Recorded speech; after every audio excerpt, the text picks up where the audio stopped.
Hello, everybody. Welcome to our live broadcast. We are live with WSO, Steve Olson, and Wayne Steiger. This is Scott from the Nibiru channel, and we're going to be discussing some updated information pertaining to Nibiru, Planet X, this cosmic wave earthquake activity that is basically rumbling across the globe. Wayne and Steve, how you doing, guys? Doing good. Doing great, man. So we had a couple of major earthquakes down there in Papua New Guinea. Magnitude 8.0, then they downgraded it to a 7.9. How nice of them. They do that a lot, don't they? Yeah, I've been seeing a lot of that lately. I've been seeing a lot of non-reporting. And I touched base 2 weeks ago with a gentleman from Mexico who actually works for the seismology office in Mexico. And he's one of my subscribers, and he was actually watching some of my earthquake reports. And whenever I was using the USGS and using the other earthquake applications and websites, he sent me an email and he said, wow, he says, why are they not reporting all of these earthquakes that we're having on the west coast of Mexico and Central America? And I emailed him back and I said, well, can you give me some information on what's going on in your country? Wow. He sent me a link to their seismology office website. And he said, please use this. And I looked at it. I spent 3 hours on this Mexican seismology website, and I was floored, literally floored. Later on, I'll share that screen with you and the direct link he gave me. And the earthquake activity on the west coast of Mexico and in Central America is actually, it will open up your eyes very wide. They are not reporting any of that information, none of it. And I mean, there are so many earthquakes that you can't count them. You have to zoom in to each one of the dots. And, they're very accurate. They don't do any kind of downgrading or anything like that. They're taking the direct readings from their instruments and reporting it. And I've been telling everyone, and, when me and Steve were on the radio show last night, last thing I said was, please, pay attention to these earthquakes. There's definitely something going on. Something is affecting the earth for months. And it's leading up to a point where our internal core, I feel, is heating up, and it is literally pushing on these tectonic plates. And we're going to have some serious earthquakes. I mean, we may see something that's never been seen by, current mankind walking on this earth. And it's definitely going to be on the west coast of the United States. And I do think the west coast of South America, along Chile, Argentina, and Colombia, it's going to be ripped apart. And I think we're also going to see some serious activity, Japan and in the South Pacific, and we may just see the northern coastline of New Zealand wiped out. But that's just what I've been investigating, just the intel that I've been getting, and so far it's been pretty credible, and it's been right on target.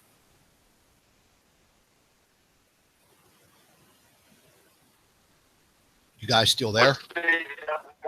What I keep on seeing here is, it's this constant area right down there in that whole Samoa, Papua New Guinea, and then extending down into New Zealand. I keep on thinking to myself that eventually that zipper is going to unzip the West Coast as well. I have a brother who lives in the Seattle area, and that particular area there, which they're not reporting on the news, is the complete valley in between Mount St. Helen and down that valley in there, they have had numerous earthquake swarms. So, and then the last one that was a sizable one, I believe, was right off the Oregon coast, if I'm not correct, gentlemen, about 40 miles out to the Pacific, in which we know there's volcanoes sitting underneath there. So, yeah, it's pretty odd. Yeah, I just put the current 3D earthquake tracker up, and can you see that on your screen, Steve? I can. Let me close my screen share, because I think we're both sharing our screens, and we should just do one at a time if we're going to get the images, I think, is the idea, right? All right, I think I gave up my thing, so just go ahead and show us the earthquake map. I can see it. It should pop up on your screen now. Oh, yep. And, I mean, if you just, we'll just zero it out, and we'll just take a look real quick, and you can see it looks kind of quiet, but there was one 2.9, and that looks like Northern California. I could zoom in there and turn on the actual Earth. Turn on some of these. Yeah, Central California. You know, a 2.9, and something that you know, Wayne just touched on, and I started digging into a couple of days ago, was this earthquake activity that was swarming around Mount St. Helens. And I was kind of startled about that, because it wasn't being reported. Literally, I think it was from November 30th, 120, small microquakes, whatever they want to call them. And then I come to find out that these idiots have some type of fracking operations and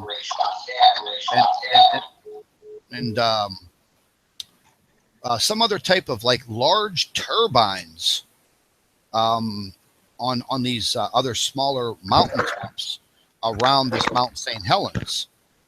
And I found that was kind of unusual. That why would they be doing something like that on a volcano like Mount St. Helens, and listen. It sounds to me like that maybe we're covering up some kind of a core drilling operation. They're probably trying to look at the composition of the geology to see what its characteristics would be under certain pressures and things like that.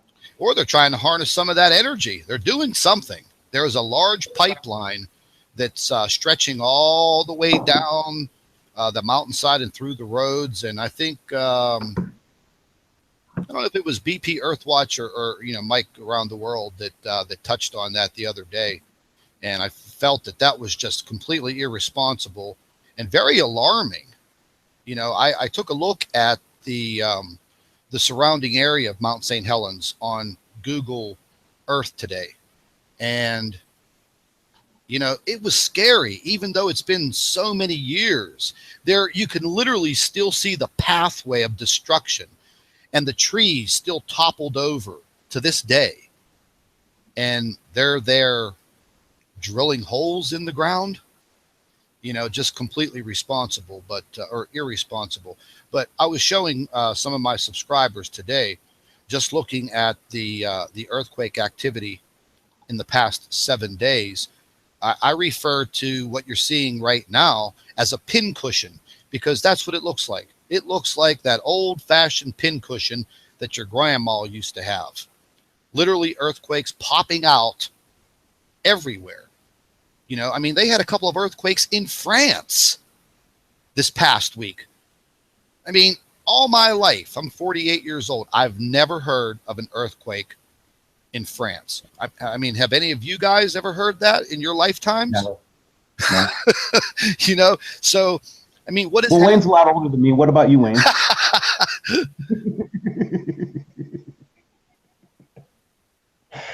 Oh, Lord. So anyway, guys, yeah, it is disconcerting. And one of the things that I'm a little bit worried about is how a lot of this is, it's like the dots are connecting together. And I'll show you what I mean by looking at the recent global map of wind and currents here. And Scott, see if you can see my screen here, if I can get this going here. Yeah, I just took mine down. Yep. So here we go. I'll share this. Can you see my screen now? Yep. So as you were talking about, the Antarctic region is now starting to cool down from a couple days ago. And so you can see it's like about 38 below zero there, but it's a very small area. But look at this, man. Guys, look at the top of the Earth once for a second here. And just look at it from this perspective. Part of the atmosphere is getting ripped off. I mean, there was just me. I was looking at that the other day. You know, I was looking at the jet streams across the North Pole and South Pole, both. And, you know, I was using the One Earth model, and it looked absolutely, completely erratic. And I touched base with a young lady who works at a meteorologist's office at the University of Hawaii. And, you know, I wanted some information on what was going on with these two jet streams. And we shared the link to the model that you're actually using right now. And she was a little bit tight-lipped about it. And she told me that the jet stream models, what we were seeing on the North and the South Pole, both of them at this time of year should be, she used the word tighter. They shouldn't be as wide as they currently are. And I asked her, can you give me like a statement on, you know, why this is occurring? And she didn't. You know, she just avoided the question. And I felt that that was kind of odd. And from what we're viewing on the screen right now, and from the video that I did on this the other day, we're looking at a 100% change. No doubt. Mm-hmm. And I think somebody told me that they had snow in Hawaii last, what was it, the beginning of the week, I guess, on some of the higher elevations. I mean, I didn't check into it, but I mean, there were people from other countries in the Middle East, Israel, that people keep in touch with me over there. And I forget what country it was. I think it was India, northern part of India, that they were struggling to, you know, gather blankets and things for people because they were about to hit some very cold temperatures that their country's not used to. Where's it coming from, and how is it occurring? So Wayne, what's going on over there? Can you still hear us, brother? He's there. He's muted his mic back and forth. We'll have to get him definitely tuned in.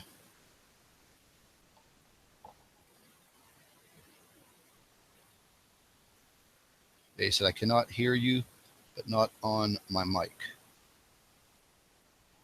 Could you speak once, Wayne, or because we're not hearing you on our...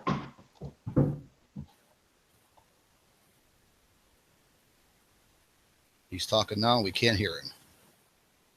That's kind of odd. It really is. We've run into this stuff a lot.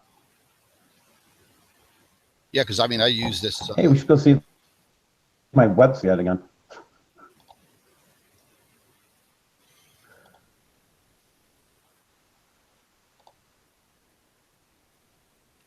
Hey, you know what I actually, you know, actually what I wanted to take a look at, I meant to do it earlier today, was this big, massive coronal hole that is literally starting to face the Earth. Do you have that accessible?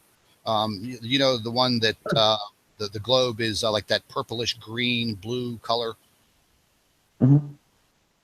Because, you know, I mean, guaranteed. Now, I just got a report that the solar winds have slowed down to about half of the solar wind speeds have slowed down to about half of what they were several days ago.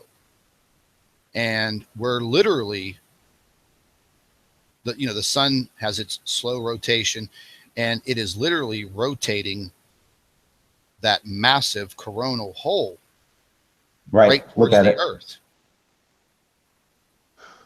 Yeah, I mean, just you take a look at that thing, and man, you just wow, that's huge.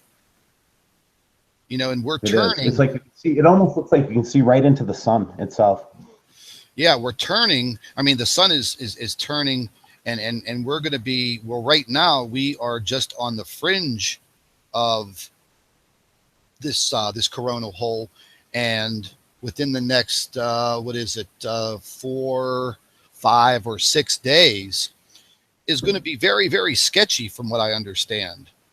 You know, we are only on the outside corner of this right now, and you can probably guarantee that that is what touched the earthquakes off, you know, in the Solomon Island region this morning.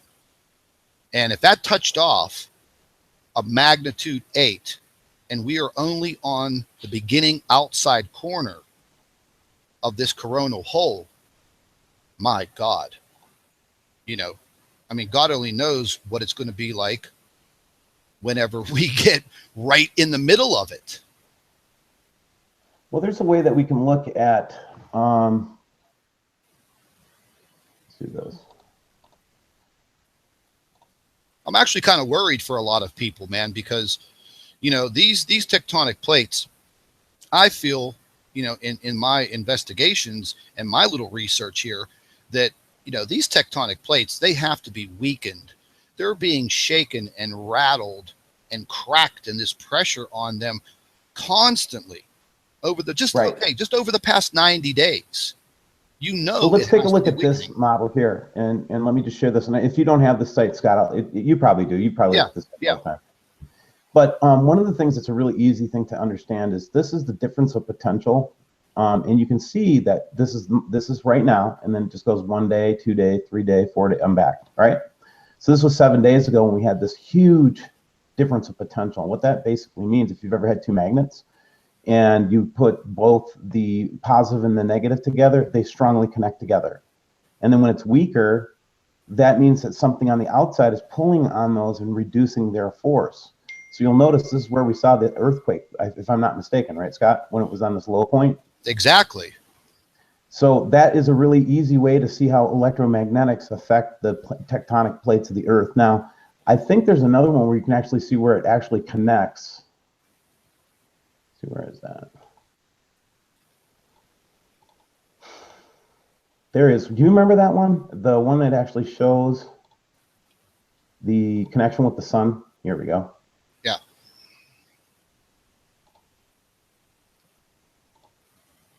Okay, that's not it. Although there's a lot of fun charts in there. Here we go. Earth magnetic connectivity. And here's a map where we're connected on the sun itself. You know who does a good job with this is Ben Davidson. Yeah, yeah. But, you know, I'm just a novice on this stuff, but I can show you that this is where the connectivity would be. And if you're really into this, you would want to be looking for connections between the Earth spots where it's connected and the earthquakes. And that would be real science right there. So anyway, that's what we're looking at there, guys. And this is the one, though. This is, again, I'll go back to the one that really makes a lot of sense to me. And it's this one, man. It's the, let me close this sucker. It's this one. When you watch this going up and down like this, that's the Earth being just like a picture yourself pushing on two sides of a beach ball, right? Yeah, exactly. It's just like an egg going back and forth. And this is a really easy one for people to understand. I think it's really, you know, it's just the basic concept of magnets, of a magnet. Yeah, it's kind of scary too, you know. And like I said, I have a lot of friends out on the West Coast, man. You know, out in California, and you know, I've been warning them, and they're staying vigilant, and you know, they're paying close attention to, you know, what's going on. But well, that's a big misunderstanding with our community too, I think, Scott. And it's like, all I'm saying is I'm watching these things. I'm not lying. I'm really looking at real scientific stuff, right? You is that I'm going to go to the surface temperature. Where is my surface temperature? And what I'm trying to say is that, you know, we're not trying to make the decision of what to do and what not to do. Okay. But it's the kind of thing, like, you have to be prepared when you see these kind of variations in temperature and this polar vortex and very little wind speed and things like that on the surface in the North Pole and blah, blah, blah. You just keep going through these things. Things are stacking up to a point where you should have your emergency kits ready. You should have your water and your food. Very true. And have your plans ready. Who are you going to meet if you lose cell phone communications? Where are you going to be? Where are you going to meet your friends and family? Whatever, to link up. Things that you should be doing anyway, because you live in an earthquake-prone area. Okay. I mean, everybody should be prepared for. You know, if you're going to live in California, you should be prepared. If you live in Florida, you should be prepared for hurricanes. You know. Yeah, I mean, I mean, I lived in Miami for 22 years. I lived directly on the beach. I lived in a high rise on the 33rd floor, facing the ocean. You know, and I had, I mean, I lived on the beach on the intercoastal, so, you know, there's a lot of people that were living in the area where I lived, and I went through. In 22 years down there, I went through, I think it was 13 major hurricanes, including Hurricane Andrew. And unfortunately, because of stupidity during Hurricane Andrew, I left the area at the worst possible time. And I literally got stuck on I-95 trying to head north to the Orlando area, which is 225 miles. And the highway system in South Florida is 6 lanes on each side of the highway, Interstate 95 going north and south. They opened up all 12 lanes going north. And you know what? Even with 12 lanes, I still sat in my car on the highway for 3.5 hours before I moved an inch. And 6 hours later, boom. The hurricane came in. Luckily for the city of Miami, you know, it took a jaunt, I think about 60 miles south, and, you know, wiped out the whole Homestead area, the Redlands, and, you know, it was very devastating. I mean, I wasn't able to move back into my condo for weeks. No electricity, no running water, no sewage. You know, so these things are very devastating, and you know, I mean, all you can do is you can put it out there, you know, and hopefully people will listen. And, you know, one thing I want to bring up while I'm talking about this, and I know that you've been hearing this too, is this big run on fake news. You know, they're trying to literally like terminate people like me, you, Alex Jones, other people that literally, you know, do news related broadcasts, videos, things of that nature. And it just, you know, it's come to my attention that on your YouTube channel, if you subscribe to a YouTube channel now, YouTube has gone in and they have literally wiped out all of your notifications using the little bell icon to set your notifications up to your favorite channels. So now you literally have to go back to that channel, their YouTube channel, like mine or yours. You have to go over to the icon, the little bell icon. You have to click on it again, and you literally have to reset the notifications.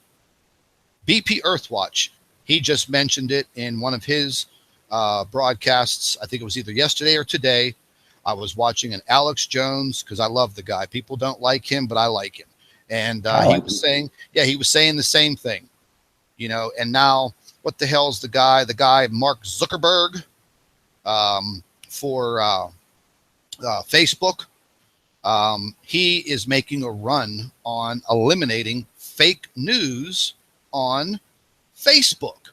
Okay, well, you know, who is judging what is fake news? Now, I'll tell you this much.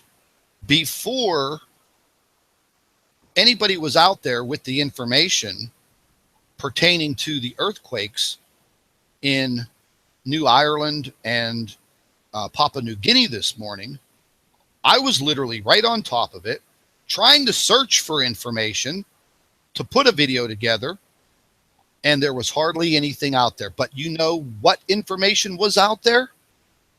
Alternative media. Alternative media.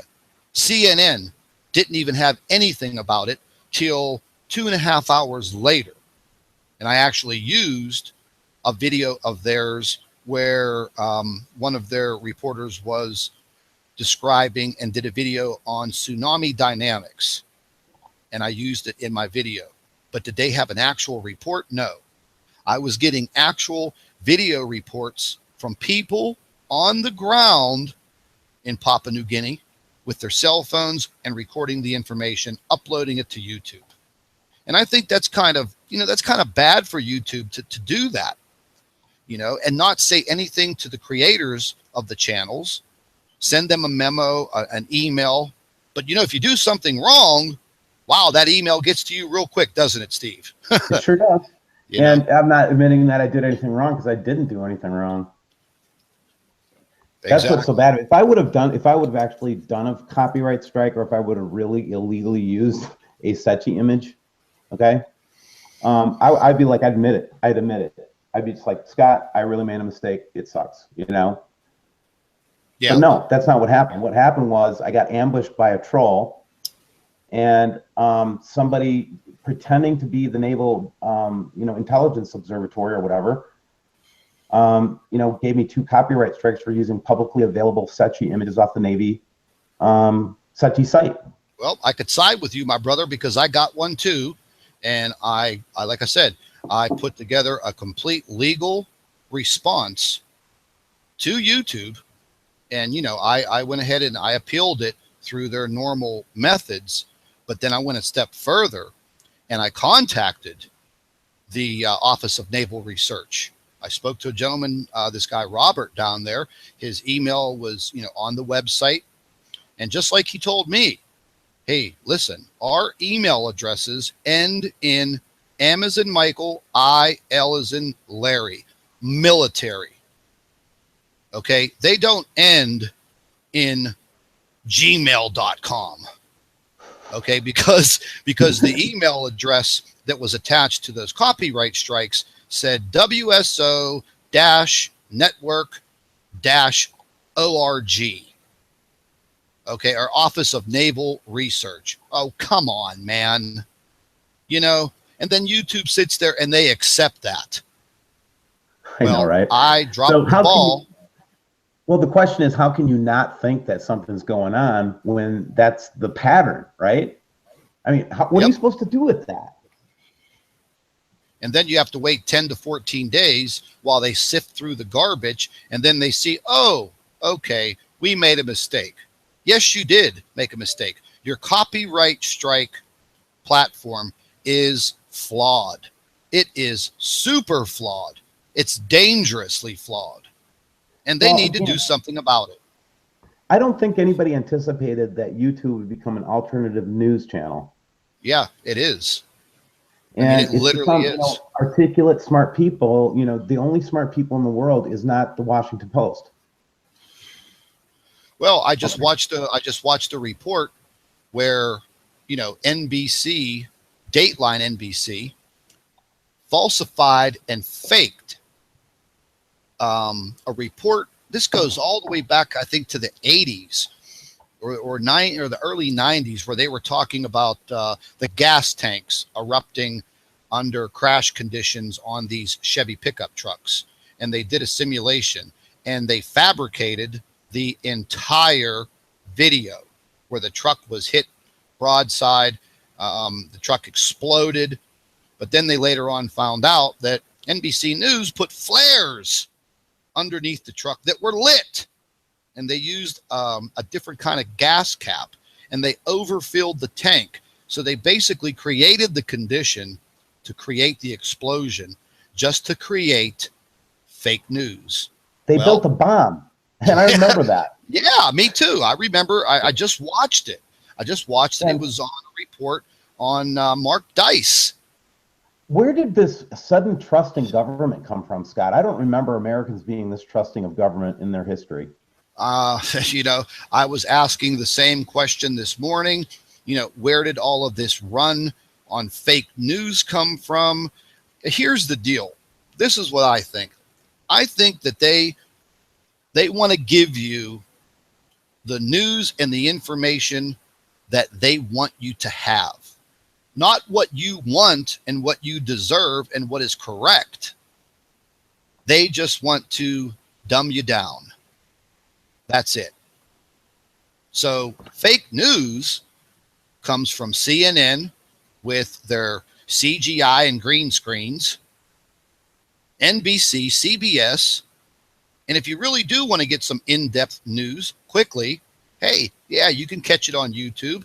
You can catch it on the internet. And, I don't know. I don't consider myself a news channel, but, we are talking about, news-related issues with, Nibiru and Planet X and what we're possibly going to be going through. I even had a dream about this last night. Woke up with my brain on fire over this fake news, and they're taking it to a whole new level, a level of attacks against alternative media. Well, no, and the thing I don't even like about the whole idea of fake news is, again, I go back to who's to judge. So do we have to be endorsed by the government to be a media outlet now? I thought we had a freedom of the press. Exactly. Exactly. Now that's in the report that Alex Jones did. That was his opening. He's like, it's kind of like if they would have taken out.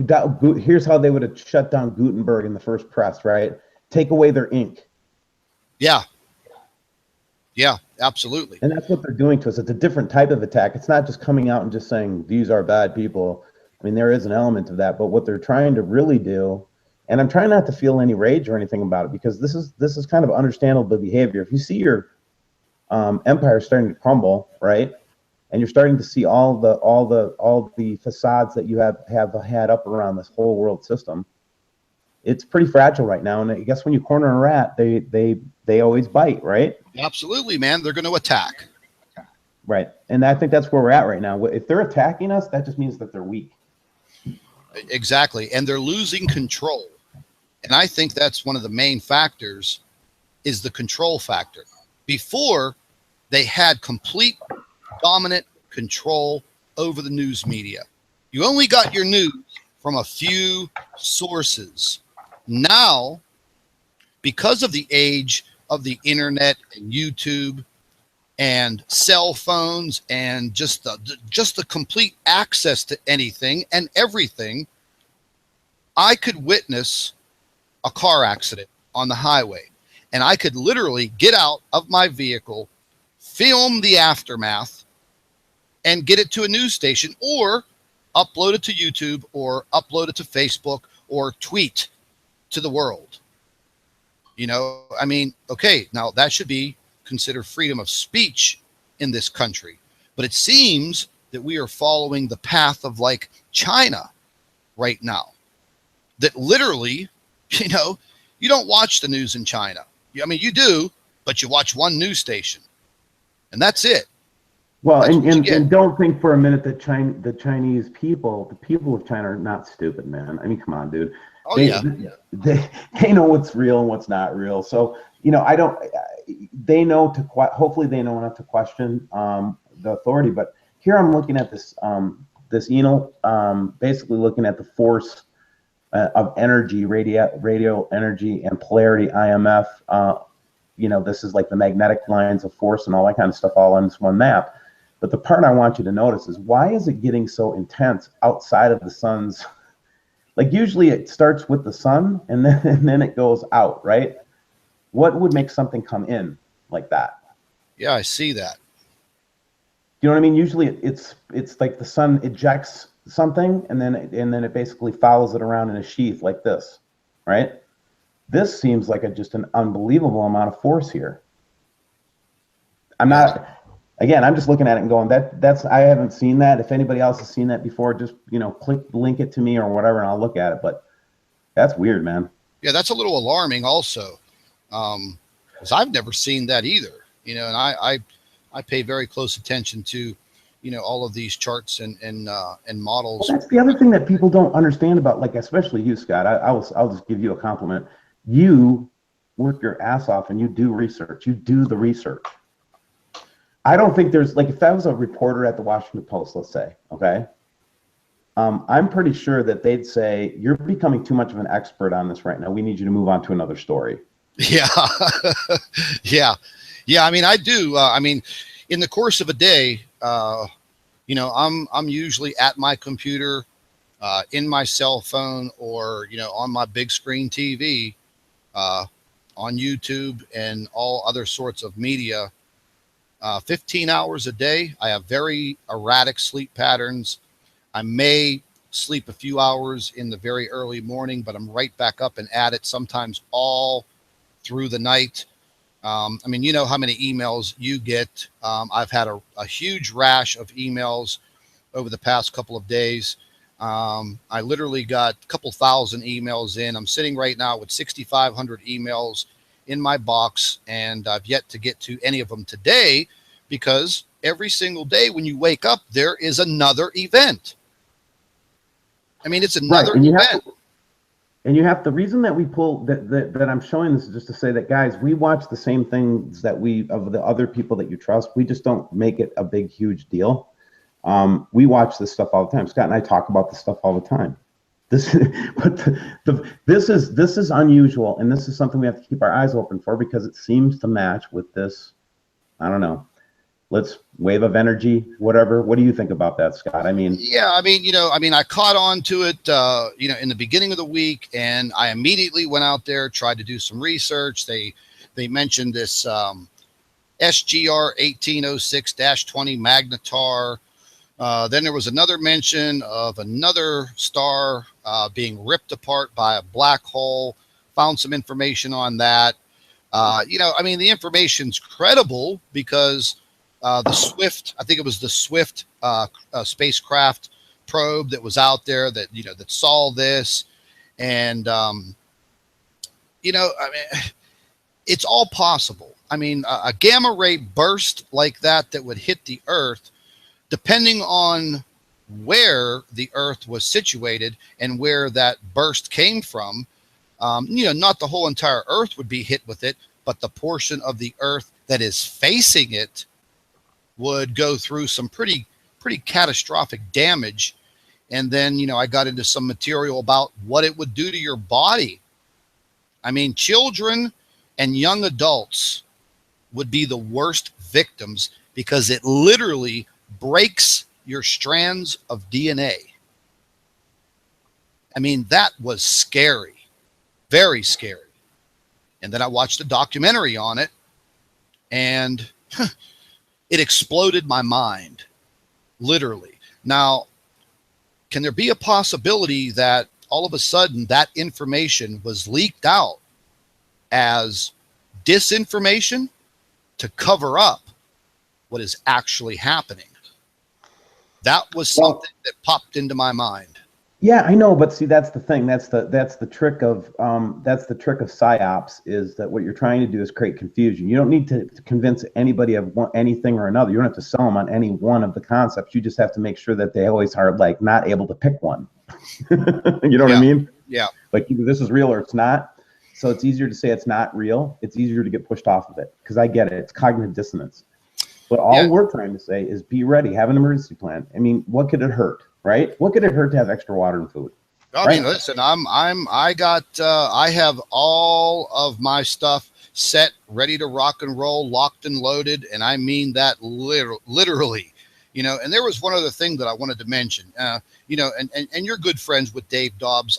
I love the guy, great information. I appreciate and I love his research, but are we not set for another flyby at the end of December, going into January, according to the 180-day, 200-day cycle? Yeah, and in fact, it would be fun. I think what we should do is reach out to Dave and get him on a show and just talk about his research, because I'd like to go see if he's changed his model and if there's updates to it and things like that. Because I think if he's really spot on and he's been accurate so far. I was one of the observers of the last pass of it. So. Yeah, and I mean, he actually did release another video. I think it was last week, and I watched it, and I mean, the man looked like he had a lot on his mind.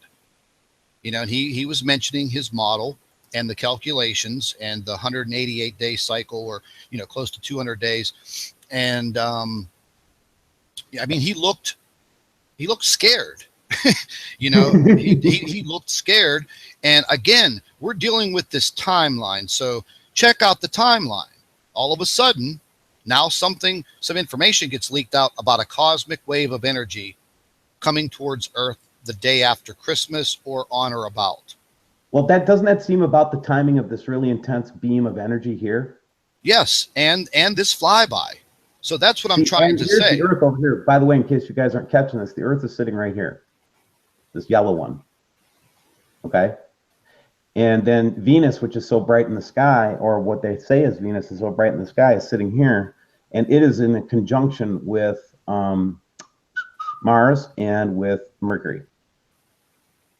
And that's why you have all these lines of force are lining up. And then we've got this big-ass belt of energy whipping around, and I don't even know where it's from because it's not coming from the sun, dude. Yeah, I know. And it's... that's the sun in the middle. Yeah. Yeah, that's very worrisome because, I mean, I don't know how long that's actually going to take to impact us. Do you have a time frame on that? Yeah, so this actually is going between 3 days, 19, 20, 21, okay? Oh, my dear. So 22 would be down here, probably. 23 would be over here, right? 24, you know. Oh, my goodness. You know, I'm not laughing because it's funny, by the way. But that's very intense. If you take a look at it, I mean, it's it's in this part. It's in this side of the band of this radiation level. Yeah. Yeah, and I'm you know, I'm a little. I mean, I'll have to admit, for the first time this week, you know, I got a little paranoid about. Okay, you know, I mean, are we gonna get down to something here? Because you know, if we are, it is time to, you know, get that prepared pack and get ready to rock and roll because, you know, again, we're not being told what's about to happen. Well, most people don't know how to read this chart. Okay? And so the government has this plausible deniability. That's what I hate about it. Yeah. Hey, we had it up on the freaking satellite, man. You should have looked at it.